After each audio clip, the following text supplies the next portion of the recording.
চিত্রনায়িকা অপু বিশ্বাস আলোচনায় আসে কবে দ্বিতীয় বিয়ে করছেন অপু। চিত্রনায়িকা অপু বিশ্বাস ভালোবেসে বিয়ে করেছিলেন টলিউডের সুপারস্টার শাকিব খানকে।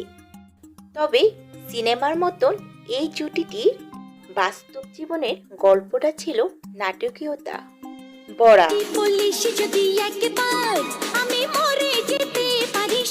2018 সালে ভেঙে গেল তাদের সংসারটি।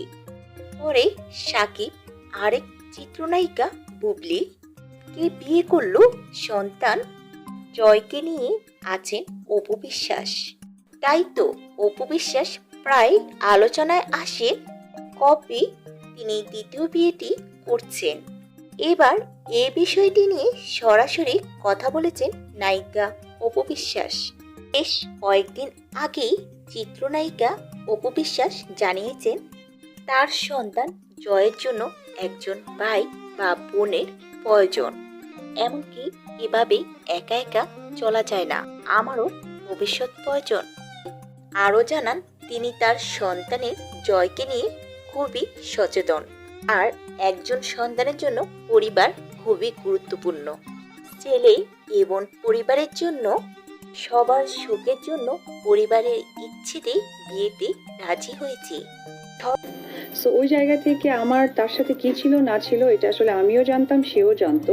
তবে আমি বেলা শেষে একটি কথা বলবো, সর্বশেষে অপু বিশ্বাসকে প্রশ্ন করা হয়েছিল, তাহলে আপনি কি বিয়েটা করিয়ে ফেলেছেন? তিনি হেসে উত্তর দিলেন, সবকিছু যে উত্তর দিয়ে জানিয়ে দিতে হবে তেমনটা নয়, কিছু জিনিসের উত্তর সময়ই দেয়। আর বেশ কিছু আমি জায়গায় ব্লেমও দেখেছি যে আমরা নাকি অবিবাহিত সম্পর্ক নিয়ে খেলাধুলা করতাম, এই করতাম।